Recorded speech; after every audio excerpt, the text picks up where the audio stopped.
കണ്ണൂരിനെ നടുക്കിയ ഒരു വാഹന അപകട ദുരന്തം. വിനോദയാത്രയ്ക്ക് പോയ കുടുംബം സഞ്ചരിച്ച കാർ അപകടത്തിൽപ്പെട്ട് കുഞ്ഞടക്കം ഒരു കുടുംബത്തിലെ 3 പേർ മരിച്ചു. കണ്ണൂരിൽ നിന്ന് ഊട്ടിയിലേക്ക് വിനോദയാത്രയ്ക്ക് പോയ കുടുംബമാണ് അപകടത്തിൽപ്പെട്ടത്. കർണാടകയിലെ ഗുണ്ടൽപേട്ടിന് സമീപം ഞായറാഴ്ച പുലർച്ചെയാണ് അപകടം ഉണ്ടായത്. കണ്ണൂരിനെ മൊത്തത്തിൽ നടുക്കുകയാണ് ഈ വാഹനാപകടം എന്നതാണ് പറയാനുള്ളത്. 3 പേർ മരിച്ചതിൽ ഏറ്റവും ദുഃഖകരമായി മാറുന്നത് ആ ഒരു കുഞ്ഞിൻ്റെ മുഖമാണ്. ചിരിച്ച കുഞ്ഞിൻ്റെ മുഖം ഉൾപ്പെടെയുള്ള ചിത്രങ്ങൾ പുറത്തു വന്നപ്പോഴാണ് എത്ര കഠിനമായിരുന്നു ആ അപകടമെന്ന് എല്ലാവർക്കും ബോധ്യമായത്. ഇതോടെ ആ അപകടം എല്ലാവരെയും ഞെട്ടിക്കുകയും അതേസമയം എല്ലാവർക്കും സങ്കടമായി മാറുകയും ചെയ്യുകയാണ് എന്ന് പറയാം.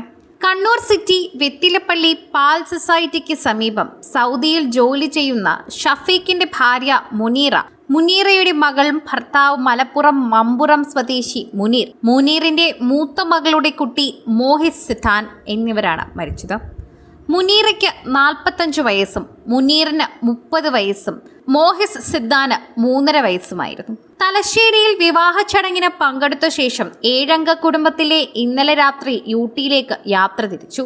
ഇവർ സഞ്ചരിച്ചിരുന്ന കാർ ലോറിയുമായി ഇടിച്ച് അപകടമുണ്ടായി എന്നാണ് ബന്ധുക്കൾക്ക് ലഭിക്കുന്ന വിവരം. ഇവിടത്തേക്ക് ബന്ധുക്കൾ ഓടി എത്തുമ്പോഴേക്കും മരണം സ്ഥിരീകരിച്ചുകൊണ്ട് പല വാർത്തയും പുറത്തു വന്നിരുന്നു. ഇടിയുടെ ആഘാതത്തിൽ കാർ പൂർണ്ണമായും തകർന്ന നിലയിലായിരുന്നു. തകർന്ന നിലയിലെ കാറ് കണ്ടാൽ പോലും നമുക്ക് തോന്നും അതിനുള്ളിൽ ഒരാൾ പോലും ജീവനോടെയില്ല എന്ന്. അത്ര ദയനീയ സ്ഥിതിയിലായിരുന്നു ഇവരുടെ കാർ കാണപ്പെട്ടത്.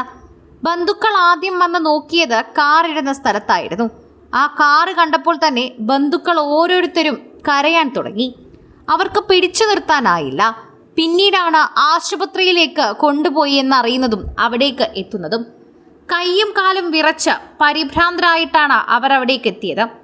നാട്ടുകാരും ഫയർഫോഴ്സും പോലീസും ചേർന്ന് ഏറെ പരിശ്രമിച്ചാണ് കാറ് വെട്ടിപ്പൊളിച്ച് യാത്രക്കാരെ പുറത്തെടുത്തത്. അല്ലാതെ പുറത്തെടുക്കാൻ ഒട്ടുമേ പറ്റാത്ത സ്ഥിതിയിൽ തന്നെയായിരുന്നു ആ കാർ ഉണ്ടായിരുന്നത്. മോഹിത് സിദ്ധാൻ ചാമരാജ് നഗർ മെഡിക്കൽ കോളേജിൽ വെച്ചാണ് മരിച്ചത്. ഗുണ്ടൽപേട്ടിൽ നിന്ന് ഏകദേശം 10 കിലോമീറ്റർ അകലെ വെച്ചായിരുന്നു ഈ സംഭവം ഉണ്ടായത്. കാറിലുണ്ടായിരുന്ന മറ്റു 4 പേർക്ക് പരിക്കേറ്റിട്ടുണ്ട്. ഇവരെ ചാമരാജ് നഗർ മെഡിക്കൽ കോളേജിൽ പ്രവേശിപ്പിക്കുകയും ചെയ്തിട്ടുണ്ടായിരുന്നു. ഇവർ ഇതുവരെ ഈ മരണത്തെക്കുറിച്ച് അറിഞ്ഞിട്ടില്ല.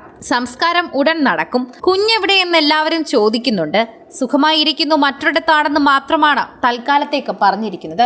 എന്നാൽ ഇവരുടെ പ്രദേശവാസികളെയും ബന്ധുക്കളെയും ഒക്കെ തന്നെ ഞെട്ടിക്കുന്ന ഒരു മരണവിവരം തന്നെയാണ് ഒരു കുടുംബത്തിലെ 3 പേരുടെ മരണം.